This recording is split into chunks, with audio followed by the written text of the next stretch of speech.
right, good evening, everybody. We are jumping in here for Mr. Joseph Alexander, who is in chat. We are going to jump into covering a couple sticking points for him before his exam tomorrow morning. So we're going to get rocking and rolling here. I've got a couple different guides here. Joe, let me know if you're taking 601 or 701. I can't recall off the top of my head. But either way, the concepts are very much the same, but I've got a couple of these last minute review guides that I can go through, and then we'll cover some of the other details. And we've got Bailey, the security Rex, in the house tonight. Awesome. We are rocking and rolling tonight. Happy Friday. We made it through, and here we are. So I want to cover a couple things on... So Joe, you had mentioned PII and PHI were two sticking points. I can also share these documents with you so you can take them in before the exam, have them on your phone, be able to review these concepts. But let me see if we'll do this the smart way. No, not cryptographic. There we are. All right. So the common classes of your sensitive information. You have PII, which is covered by GDPR and the California Consumer Privacy Act. I personally have not seen the CCPA on there on the exam, but GDPR definitely does come up. But pretty much anything that is information that is can identify an individual. So things like phone numbers, addresses, social security numbers, driver's license numbers, things like that are absolutely considered PII. Now, when you have something like a student ID or something like that, that ID number could potentially be PII. But if it's, you've got a question where it's asking about driver's license address or driver's license number, address, social security number, and then it has student ID number. Student ID number is not going to be the answer. I ran into one of those in a practice question where it gave all things that kind of sounded like they all applied, but which one was not, and it was actually ended up being the student ID number was the one of that set. PHI is anything that has to do with health records. So anything, including the data that is on your smartwatch, that is being collected on your phone, that is considered protected health information. So definitely want to keep in mind if it has anything to do with health or somebody's private medical data, it is going to be PHI, and that is HIPAA. So you're going to see the Health Insurance Portability and Accountability Act. That is going to be, will tie over to PHI every single time. Let's see here, what else we got? You will see PCI DSS on the exam. It will come up, but anything that has to do with credit or debit card data, that is PCI DSS. It is not a industry or not a, it's not regulated by like GDPR or CCPA or any sort of federal regulation. It is a industry regulation for the payment card industry. It's kind of their way of getting around legislation on that. They actually enforce it themselves.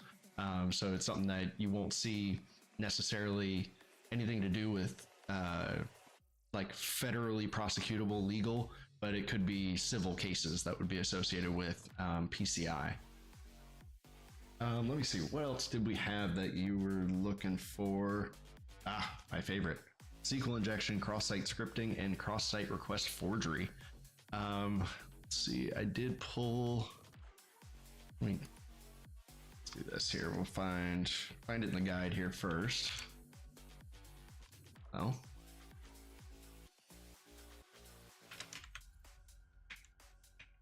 Oh, really don't want me to find anything today.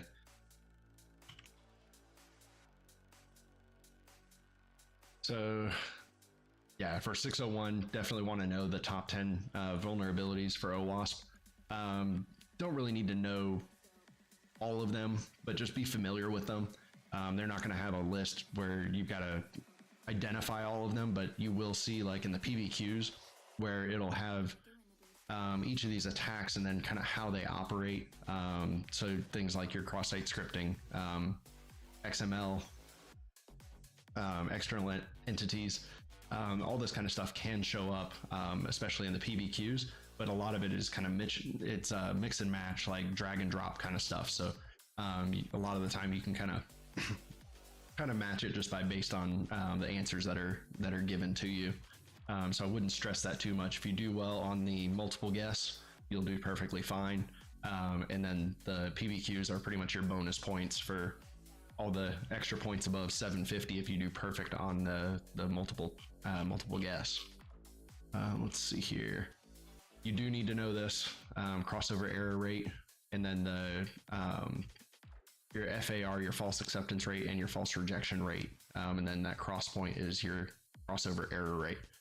This will come up on the exam. You will absolutely see this in there in one capacity or another. But like I said, I'll send you this guide as well so you can review it tomorrow morning before you go into the exam. Just kind of glance over everything one last time before you go in, and it'll give you something to reference when you're looking over the material on the exam. Let's see here. Yeah, I mean, you will run across SCADA, Internet of Things. Those will definitely be on there. You will have some questions that have to do with industrial control systems as well as Internet of Things. So definitely be familiar with those. I know that wasn't on your ransom list to me of things to take a look at. Let's see here. There was list. Yeah, know your access controls, discretionary access control, mandatory access control. Mandatory, just know that it's predefined policies that the system puts in place and that users cannot modify. Discretionary, users can give access to other users, give access to objects to other users. So it's at that user's discretion to share it with somebody else. And then role-based is all based on the user's individual assigned roles within that organization. Let's see here. Long guide.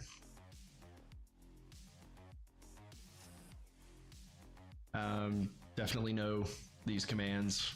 You will see performance-based questions that will be around ping and netstat, traceroute, things like that. Definitely know your IP config, IF config. Most of the time it's going to be a Linux system that you'll see in the PBQs. So definitely know these. But like I said, I'll send this over to you. That way you can review it tomorrow morning and just kind of get a refresh on some of these commands.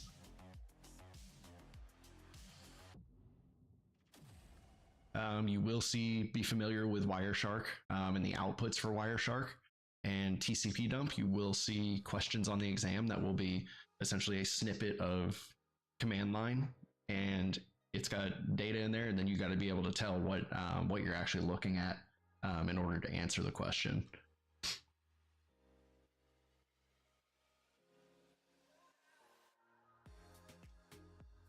Let's see here.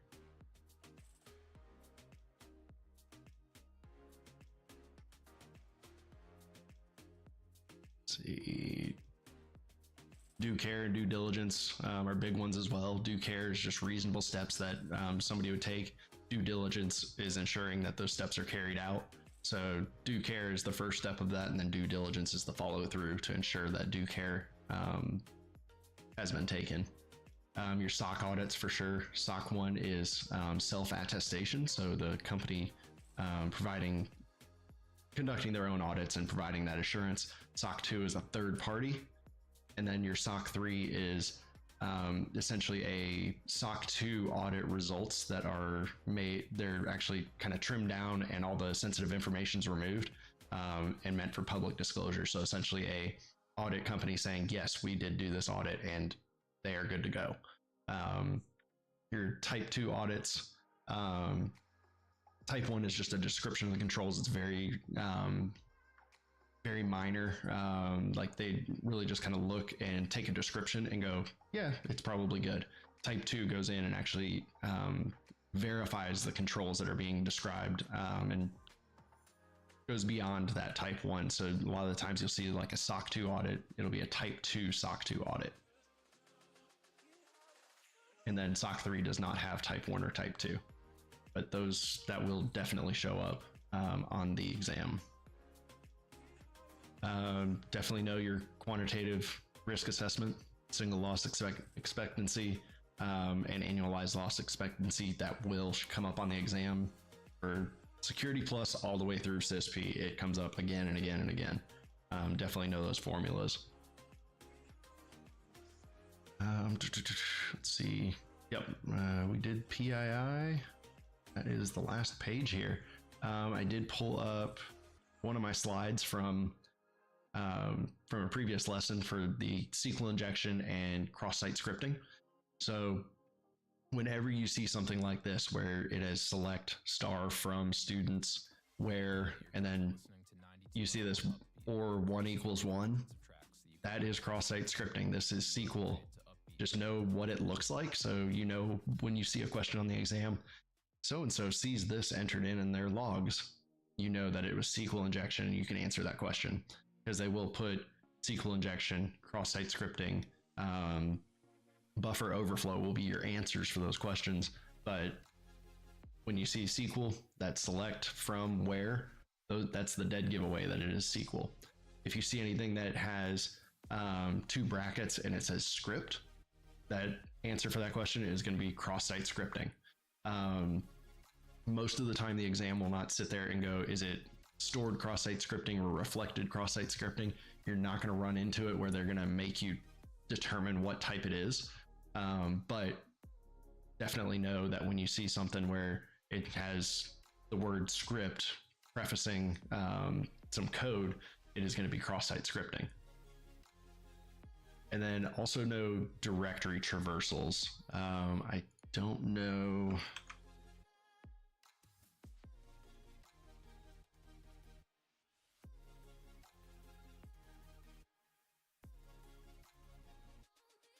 Yeah, so directory traversals where you see the periods and slashes embedded. Know what that looks like, and definitely know that for the exam. That will absolutely come up on there. Good evening, Mia. Welcome to our impromptu Friday night session here. Let's see.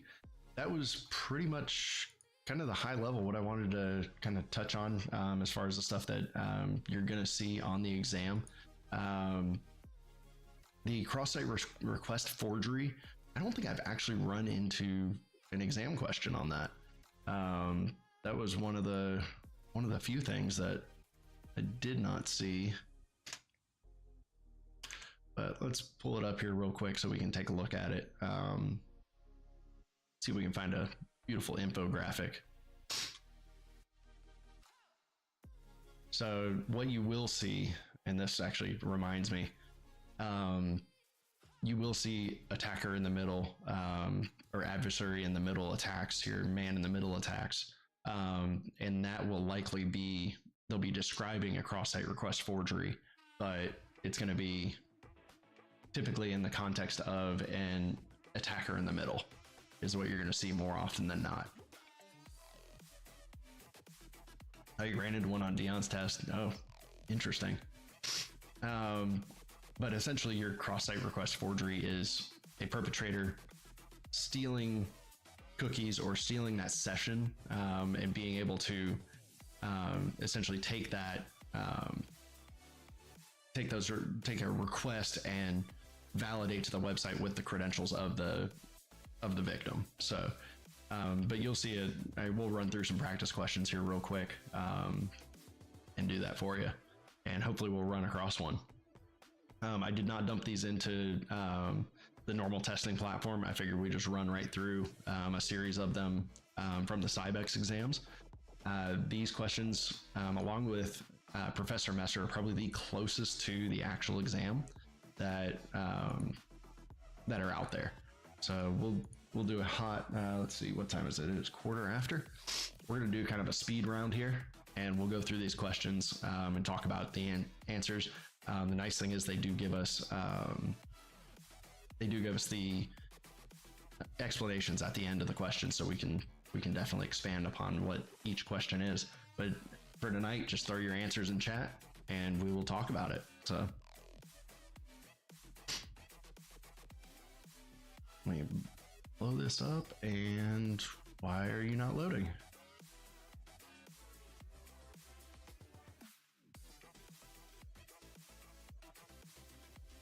There we go. Oh, now it refreshes. Fantastic.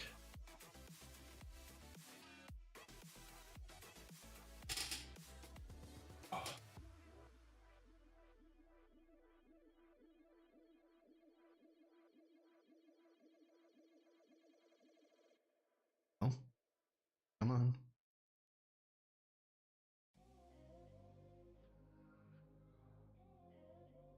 Great if you wanted to work. Back out here.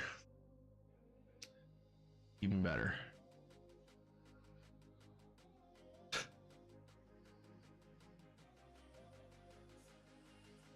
Come on.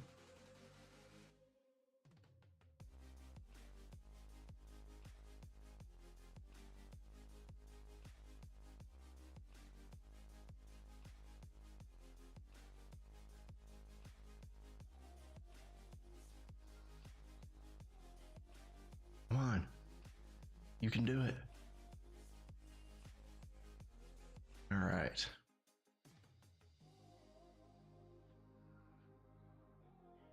I know the chapters out of no, 9th edition is what we want.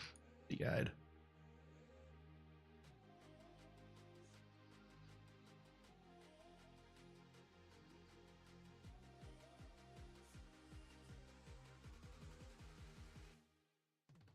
I feel like I have broken this website.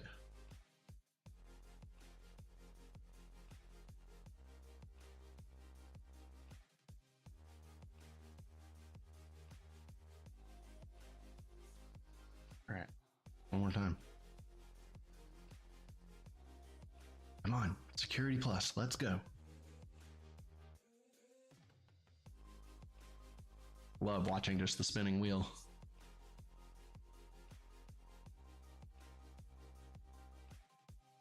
Come on. Almost there.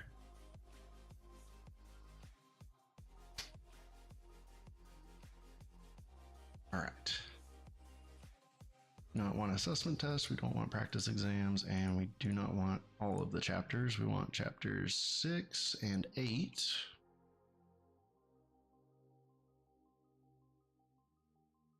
And do 30 questions and rock and roll here.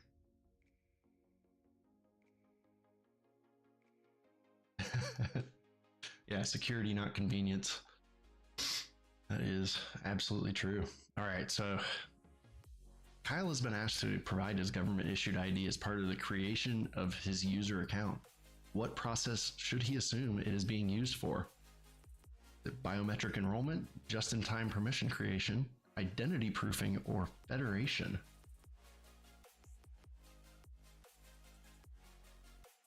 See if I can zoom this in a little bit. Yeah, there we go. Should be a little easier to read now.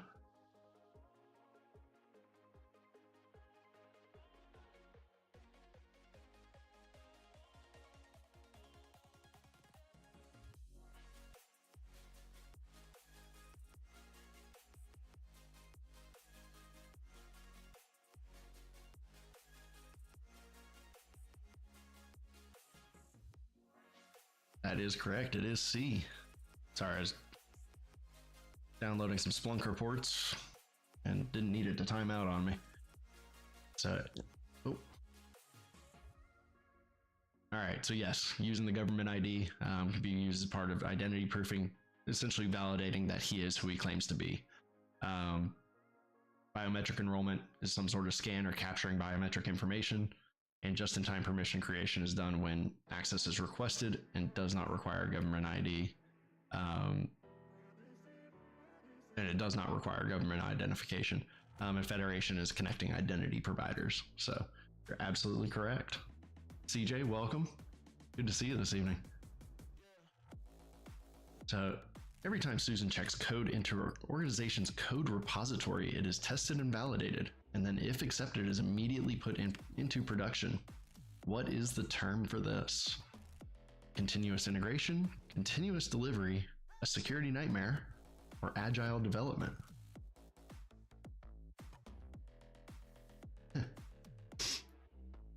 No, Pyrus, I was, or Franklin, this is impromptu. Joe needed, he's got his exam tomorrow morning, so we are doing a last minute, just pop up quick study session, getting him ready, and then he is going to get to bed early and be ready for this exam tomorrow morning.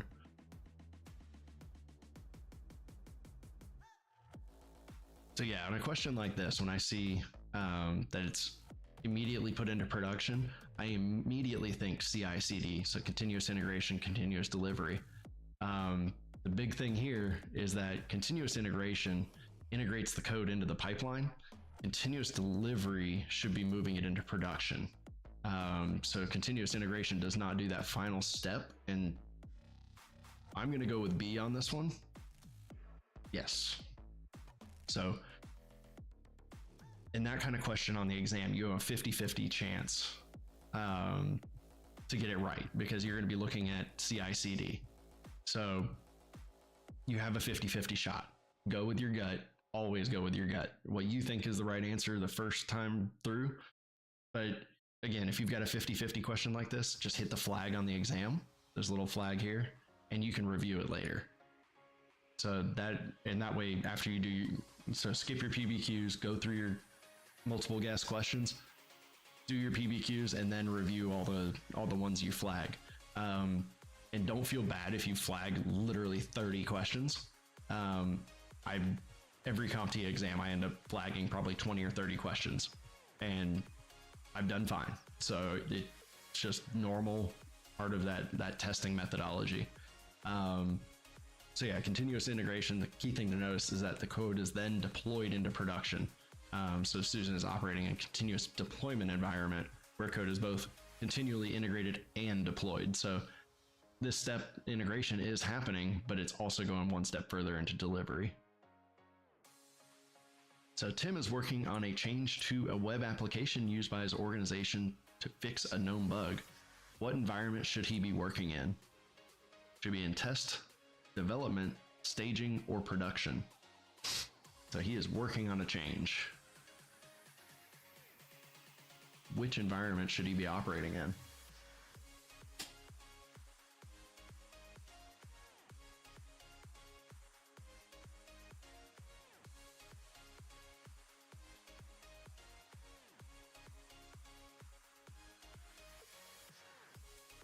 So big thing here, Tim is working on a change to a web application used by his organization to fix a known bug.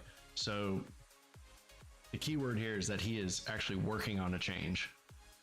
So if you were making a change and then reevaluating the application after that, I would definitely say A. But because he's working on the change, which means he is actually actively writing code, I'm going to go with B on this one. So yeah, developers working on active changes to code should always work in the development environment. Test environment is where software systems can be tested without impacting the production environment. So we know that it's not being deployed. So you're not staging it, you're not preparing it to be pushed out. And it's also not in the production environment at that point in time. So definitely, again, another one where you can have it down to a 50-50. And then, you may run across another question on the exam that you know the answer, and you're like, oh, wait, I got to go back and look at that other question because I think I know which of those two was actually the right answer. So Joe's adventures in web server log analysis are not yet complete. As he continues to review the logs, he finds the request http www.mycompany.com // // Etsy/password. Yeah, Joe, definitely abuse the flags. Nia, this is so the company Wiley, Wiley Publishing, and Cybex. So the guys that do these exam books. This is when you go on their website, you can actually register your book, and then you get access to the test environment. Every once in a while, you can get a validation question from them that is just chapter 1, and you can actually get a free copy of chapter 1 from Amazon, Google, even from their own website. So you can even register the book that way as well, and at least get access to the environment, and be able to utilize the test questions and stuff like that. So what type of attack was most likely attempted? I've got an answer of C. Absolutely, it is directory traversal. That's that ... The other thing to look at is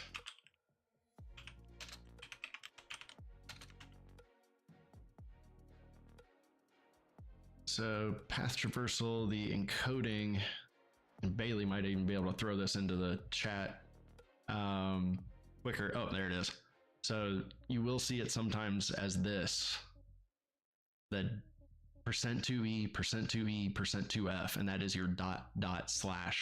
So even if you didn't know what these were, you're like, okay, I've got two of the same character that it's encoded, and then a third one, probably a ... So you will see that on the exam as well, where they will sometimes have the encoded version of it in the logs. So just keep that in mind. And it can also come up as like %2e, %2e / as the encoding. So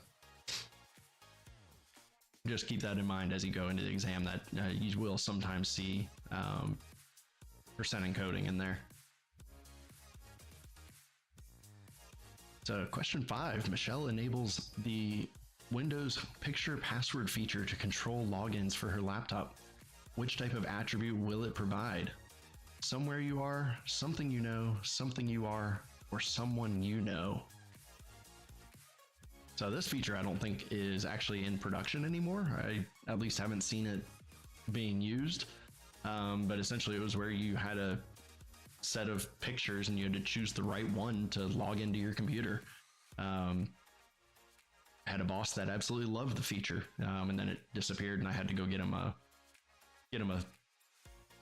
biometric reader to do fingerprint scanning so he could log into his computer, because he can never remember his password.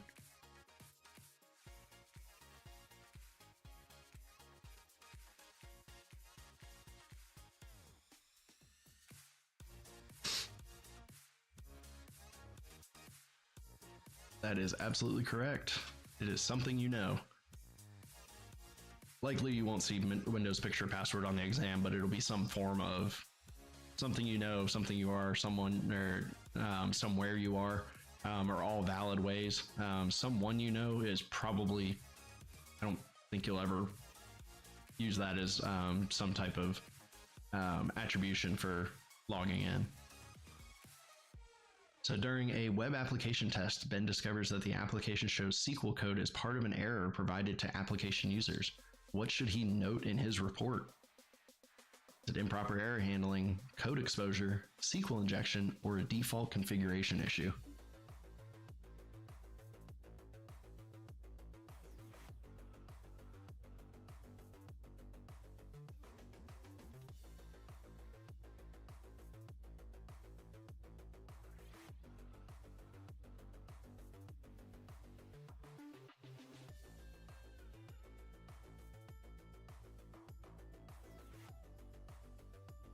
So this one is all in application security.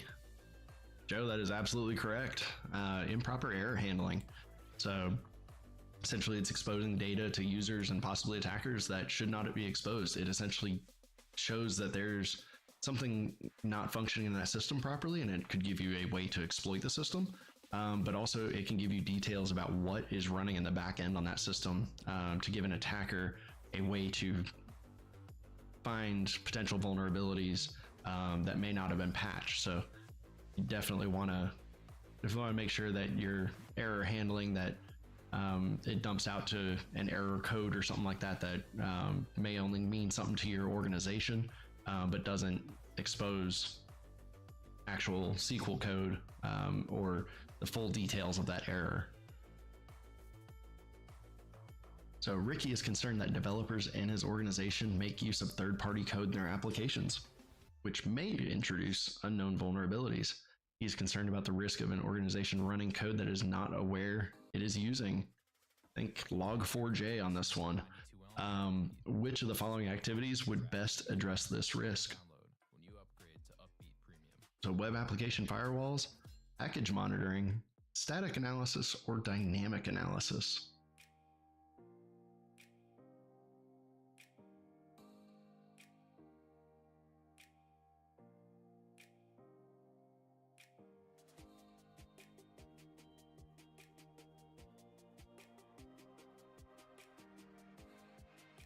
All right. So Joe says D. I'm going to go B on this one. So package monitoring essentially is going to really give you a supply chain list of all the packages that are running in your applications or the code that you're leveraging for your application. So any dependencies that you have, especially third-party code, it'll inventory pretty much everything that is in there. Your dynamic analysis and static analysis will review the actual code, but it may not go deep enough to see what vulnerabilities are in the third-party code that's being pulled in from other libraries. So, and they're good for finding actual things like improper error handling and things like that with your dynamic analysis and static analysis. So package monitoring essentially is giving yourself an inventory and supply chain monitoring for the packages and libraries that you're using within that code.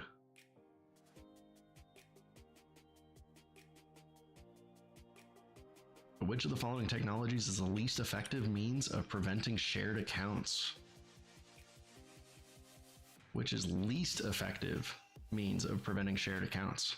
Password complexity requirements, requiring biometric authentication, requiring one-time passwords via a token, or requiring a one-time password via an application.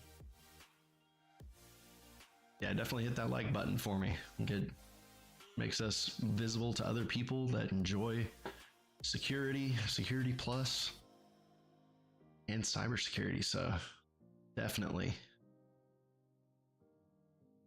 And it makes me feel better when I have a bunch of likes on my videos. So A it is. So biometric authentication, one-time passwords will definitely make it harder to share accounts, but password complexity requirements, people are going to share passwords. So it doesn't prevent somebody being able to share that password if you just make a complex password and they write it down on a sticky note. So absolutely correct. What key concept below best describes only providing the permissions necessary to perform a role? Is it least privilege, best practice, ephemeral accounts, or mandatory access control?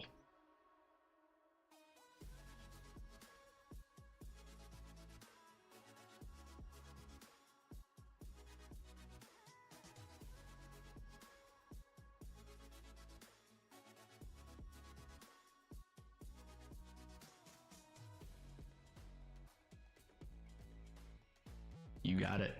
It is A. So principle of least privilege means that users should only be given the permissions necessary to perform their role. So given the bare minimum access, nothing above and beyond what they need to do their jobs. That is absolutely correct. You will see on the exam temporal accounts or ephemeral accounts.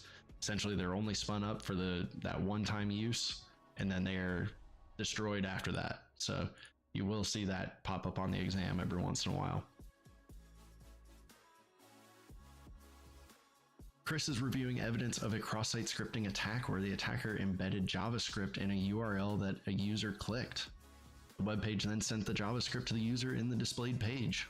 What term best describes this attack? So is it reflected cross-site scripting, stored cross-site scripting, persistent cross-site scripting, or DOM-based cross-site scripting. So DOM is your document object model based cross-site scripting. But what I look at in a question like this is reviewing evidence of cross-site scripting attack where the attacker embedded JavaScript in a URL that a user clicked.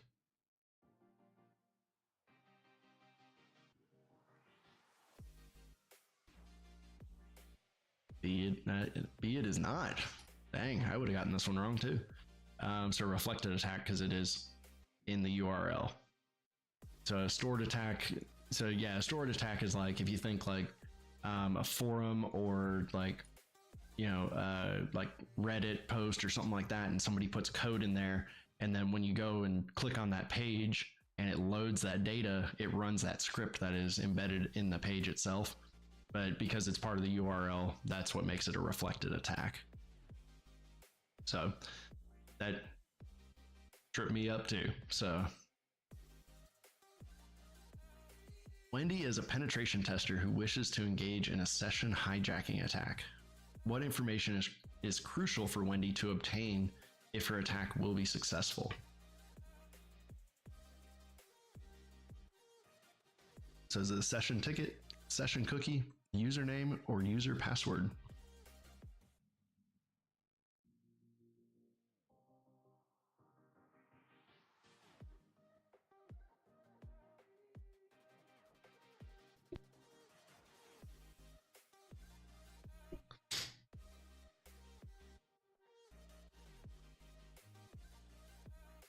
All right, while Joe is running away for just a second, I'm gonna go and download these Splunk reports here real quick. I'm gonna keep multitasking.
All right, so hopefully Joe will be back here in just a moment, but we'll go ahead and talk about this one, have it up on the screen so when he comes back. When I look at something like this, if you're doing a session hijacking attack, I'm looking at this question and I see session. So I immediately know that it's going to be something to do with that particular that session. So it gives me the options of either the session ticket or the session cookie. I personally, CJ, am leaning towards B on this one. Because that session cookie is going to have the information validating that user to the service. If it was, Kerberos, it was a Radius, it is using a authentication system, like for like logins and things like that for your network. I would be thinking it like the ticket granting system and things like that. But I am leaning towards session cookie on this one. So yep, use HTTP cookies to maintain sessions over time. So if you get a copy of that cookie, you can impersonate the user's browser and hijack that session.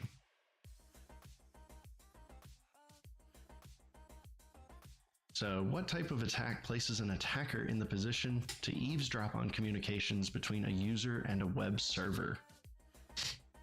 What type of attack places an attacker in the position to eavesdrop on communications between a user and a web server? So is it on-path attack, session hijacking, buffer overflow, or meet in the middle. So when I think about it, I'm like, well, which one of these is requires an attacker to sit in between? I look at meet in the middle, and I know, well, that's for breaking DES, the encryption algorithm. That's how you double DES. You actually can break double DES. Is meet in the middle, so I know that one's off. That's not going to be it. But yeah, it's going to be an on-path attack here. So fools the user into thinking the attacker is actually the target website and presenting a fake authentication form. So essentially sitting in between, and the attacker can even pass that information on to the correct web server and hijack that session from there if they really wanted to. So absolutely, on-path attack is correct. That is your man in the middle, adversary in the middle attack. Give me just a second.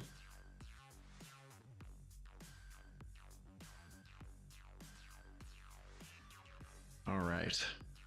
Which type of multi-factor authentication is considered the least secure? Is it hash-based one-time password? Is it SMS messaging?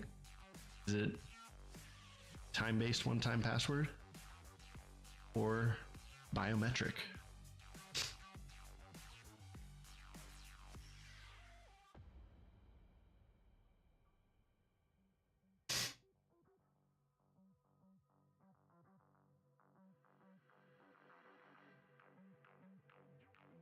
Joe, you're absolutely correct. It is B, SMS. So of those, SMS messages, you can clone the SIM or redirect VoIP traffic.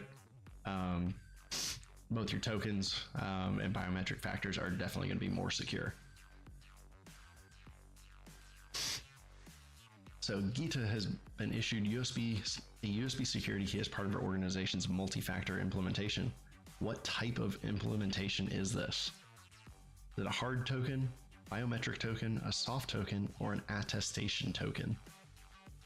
So this is one of those you go with your gut. What is a USB security key?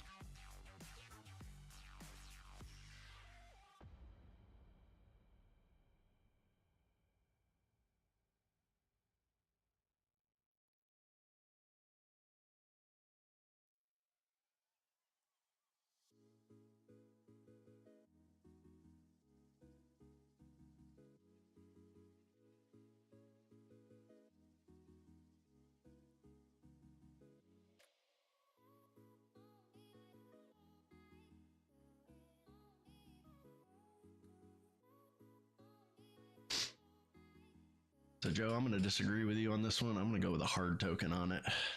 So USB security key is a hard or a physical token. Attestation tokens were actually made up for the question. They do not exist. And then an application is your soft token. So if you think like Google Authenticator or Microsoft Authenticator, that's your soft token. And then biometric factor, of course, would be your fingerprint, face recognition, that kind of stuff. And then attestation is essentially formal verification that something is true. So essentially being able to verify who somebody is by using digital signatures, things like that. So yeah, attestation tokens were made up for this question. So what type of access control scheme best describes the Linux file system? Is it mandatory access control, role-based access control, discretionary access control, or attribute-based access control?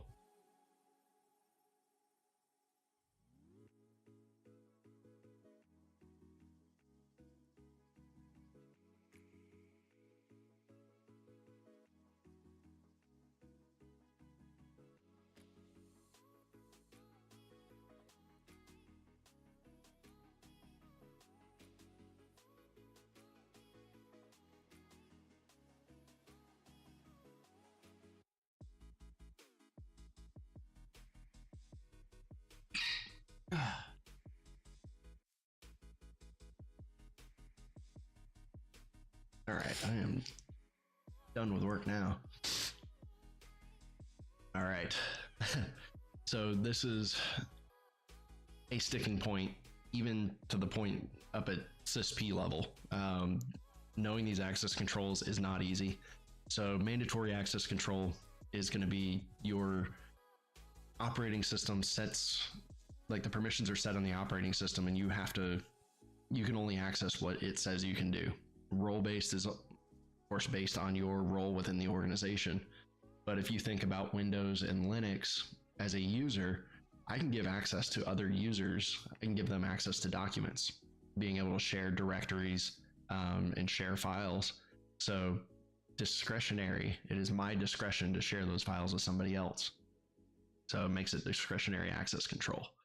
And then ABAC is not a default method, but that attribute based is going to be things like giving access based on the location of a user, the time of day, things like that, to be able to provision access to those objects. So Frank is investigating a security incident where the attacker entered a very long string into an input field, which was followed by a system command. What type of attack likely took place? Is it cross-site request forgery, server-side request forgery, command injection, or buffer overflow?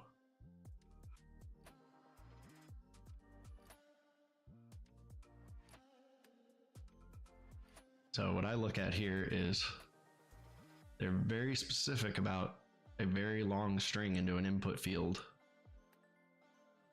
So when I see that, I immediately think some sort of injection or overflow. Yeah, Pyrus, that's right. Mac is the Mac Daddy. Gotta do what it says.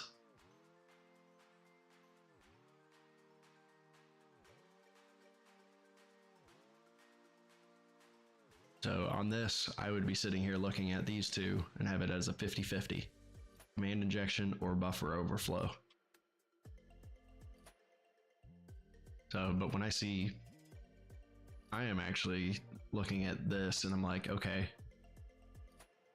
I mean, it's followed by a system command, so it's possible that it's a command injection, but I'm going to lean towards buffer overflow because they're talking about this very long string. So you're trying to overflow the whatever you're entering it into and seeing if you can push it into the next memory space. I'm going to go buffer overflow on that one. So yeah, buffer overflow attacks occur when an attacker manipulates a program to placing more data into an area of memory than what is allocated. So you try and force, by running to the limit of that input field, whatever the command is after that, you push it into memory outside that process and you try to get another process to execute it on the system. So if I just saw they entered a system command, I would think command injection. But being that they specify that it was a very long string, that makes me think buffer overflow. So whenever I see that a large amount of data or something like that being put into an input field, always buffer overflow. Which of the following is not a common drawback of automating cybersecurity operations? Is it reducing employee satisfaction, creating single points of failure, costs, or complexity?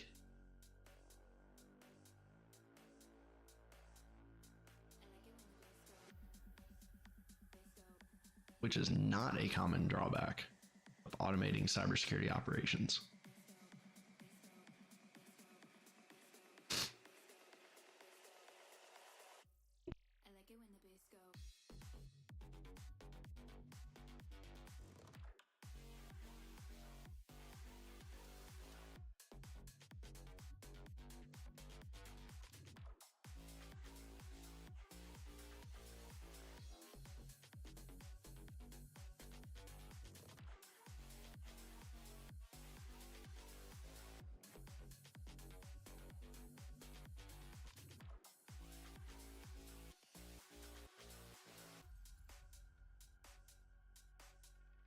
So Joe, I'm going to disagree on that one on C. I'm going to lean towards it being reducing employee satisfaction. Because if I'm looking at drawbacks for automating, you absolutely could have single points of failure in there. Automation can be expensive. Complexity can be a big part of that as well. So, but reducing employee satisfactions can be a benefit of automating cybersecurity operations. So automation normally increases employee retention.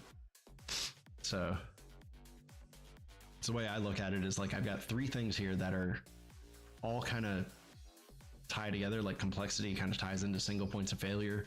If something's complex, it's normally costly. So they all kind of look at like drawbacks to me. So I look at the one, that one doesn't quite fit with the others. So that's why part of the reason I chose that answer. Tom is a software developer who creates code for sale to the public. He would like to assure his users that the code they receive actually came from him. What technique can he use to best provide this assurance? Code signing, code endorsement, code encryption, or code obfuscation? So when I see this, I'm like, okay, he wants to provide assurance that it actually came from him. What do we know about verifying that something came from a particular sender? I start thinking about digital signatures. I think about that process of creating a digital signature. So when I look at that, then I'm like, okay, well, what answers the closest to that when I'm thinking about that attestation of identity or attestation of the source of this code? So I'm gonna rock and roll on code signing on that one.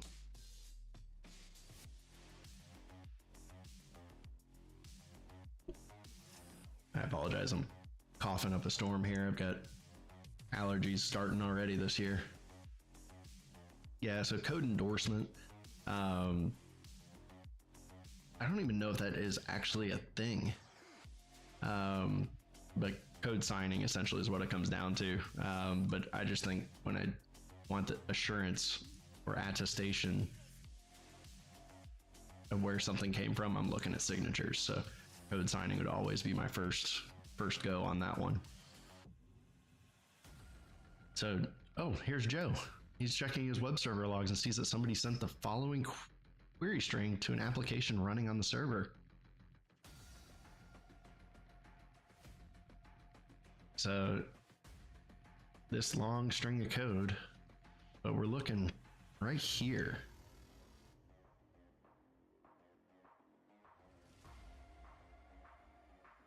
So what type of attack was most likely attempted? Is it cross-site scripting, session hijacking, parameter pollution, or on path?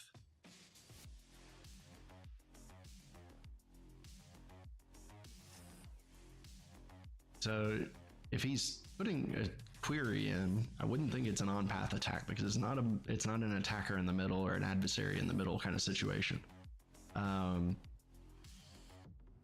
I don't necessarily see a script here, so it would take cross-site scripting off the table for me.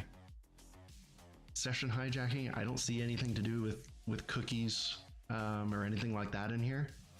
But what I do see is I see SQL in here. I see this apostrophe %20 semicolon, which in SQL, that code will end the query, and then it's going to process the next command, and drop table is SQL. And so essentially it's trying to gather the information from this table services, which that would be a parameter. These are your parameters in your database query. So you pollute that parameter with code, going to give you that answer. So it is a SQL injection attack. Most often you're going to see this actually on the exam as SQL injection and not parameter pollution. So just keep in mind that these exams do use a little bit different terminology sometimes, but when they explain it, oh man, So SQL injection and try to use parameter pollution to slip it past the content filtering technology, which is where they ended other code in there.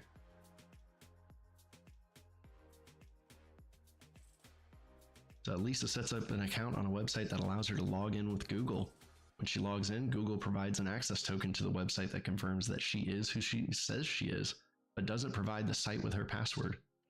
Which of the following technologies has she used?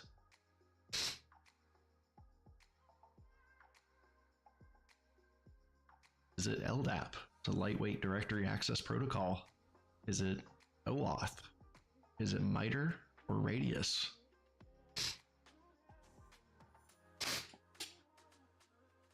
Oh man, allergies are going nuts right now. Kinda hoping with the rain it wouldn't be so bad.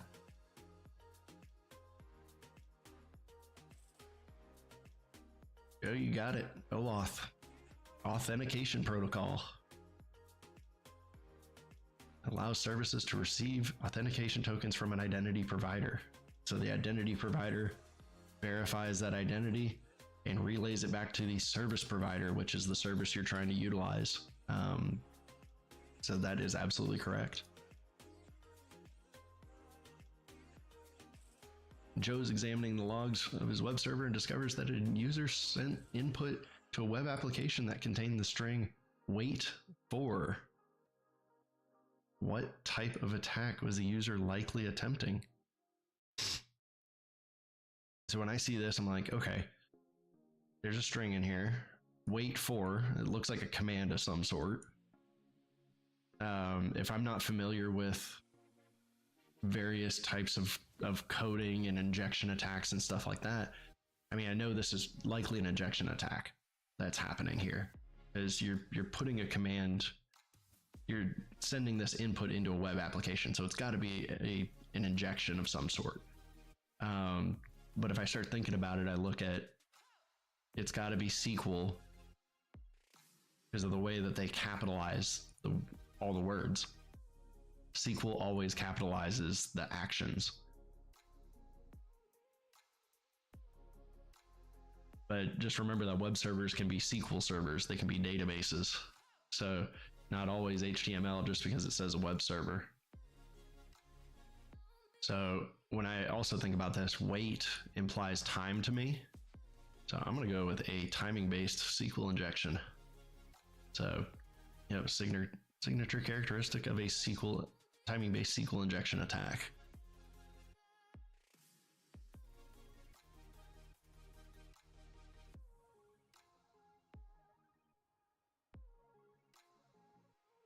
Oh, and upon a further inspection, Joe finds a series of thousands of requests to the same URL coming from a single IP address. Here are a few examples. What type of vulnerability is the attacker trying to exploit? So it looks like they are trying to query the service ID and gather information. So what type of web vulnerability is this?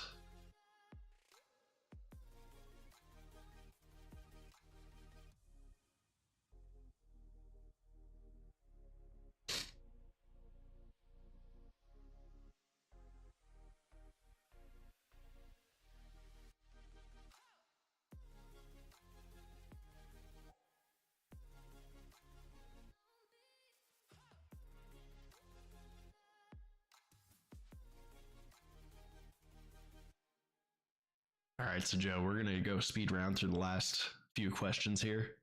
I gotta go spend some time with family. So yeah, this one, absolutely A. It is an insecure direct object reference, being able to query whatever object without validating that you have permission to access it. Insecure direct object reference, that is correct. So Marie is implementing a PAM solution, so privileged access management, and wants to ensure that root passwords are available in the event of an outage. Which PAM-related tool is most likely to be useful in this situation? Ephemeral accounts, just-in-time permissions, password vaulting, or token-based authentication? So when I think root passwords are available in the event of an outage, So I only need them at that particular point in time when they're absolutely necessary. So I'm looking at just-in-time permissions would be my thoughts.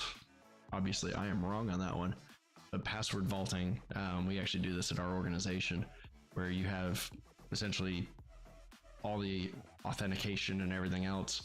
You essentially have all your passwords stored, but you can only access it at certain times and under certain conditions.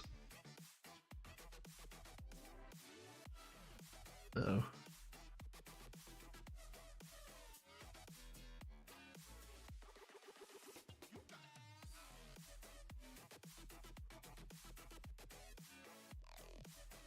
Oh, I lost chat there for a second.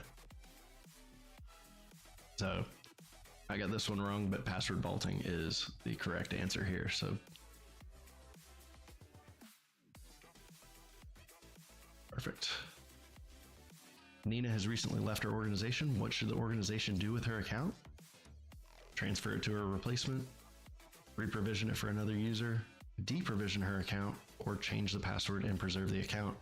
Anytime somebody leaves, you want to deprovision that account, remove all the access, remove all the permissions, and take that account out of the system so it cannot be used again.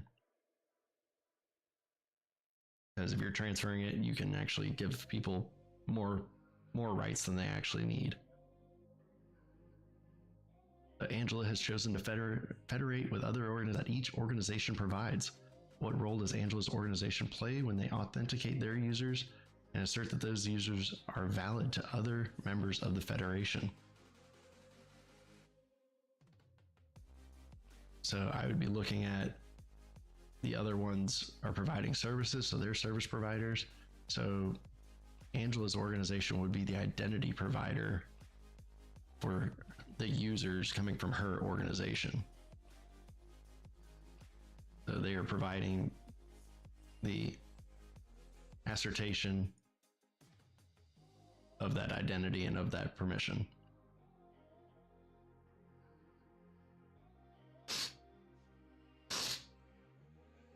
Pyrus, I think, is actually something on my end because I got a disconnect and then it reconnected me. Definitely think it was on my end here. So Jill sets her files on a Windows file share and allows Fred to access the files. What type of access control system is she using? We've talked about this a couple times tonight. But Jill is able to, at her discretion, share files to Fred. Discretionary access control.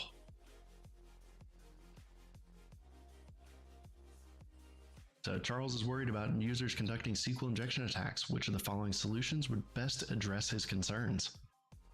Secure session management, enabling logging on the database, performing user input validation, or implementing TLS. So on this one, I am going to say session management probably wouldn't help. Logging will give you information about those attacks. TLS is only going to encrypt the data in transit. So user input validation, being able to strip out any SQL code or other unwanted input.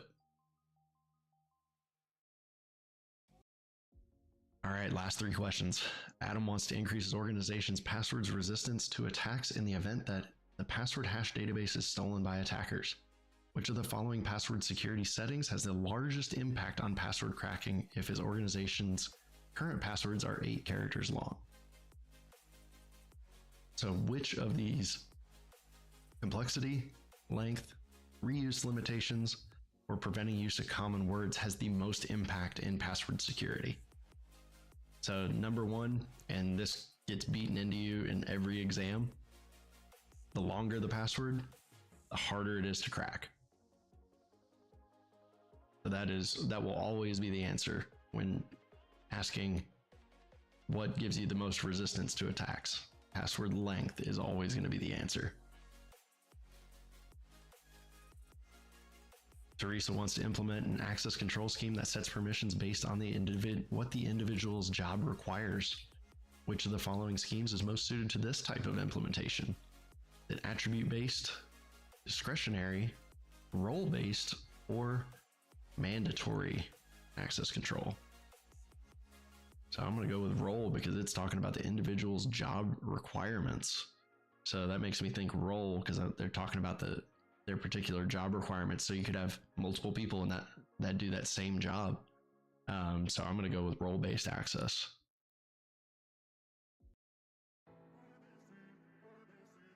And final question for this evening.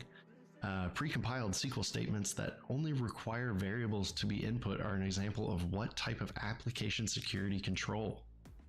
That parameterized queries, encoding data, input validation, or appropriate access controls. So if I think about it, I'm like, okay, I've got SQL statements that require variables to be input. So it's making sure that I can only put in certain types of information. So if it's strings or if it's numbers, whatever it may be, it's requiring a particular type of input there. So it's giving me parameters for those queries. So I'm going with parameterized queries. So sometimes called a prepared statement, but uses pre-built SQL statements. So when you go into a form and you enter 1 or you type in your name, it pulls up the data associated with that particular information. That is it for this evening.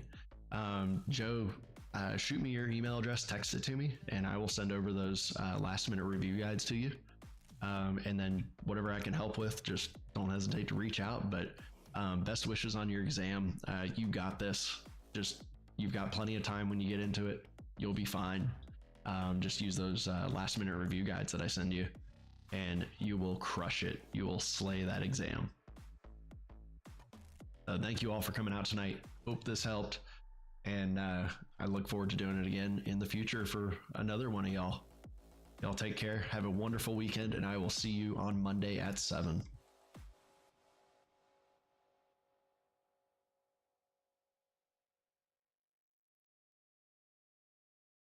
Woo, we got a 93.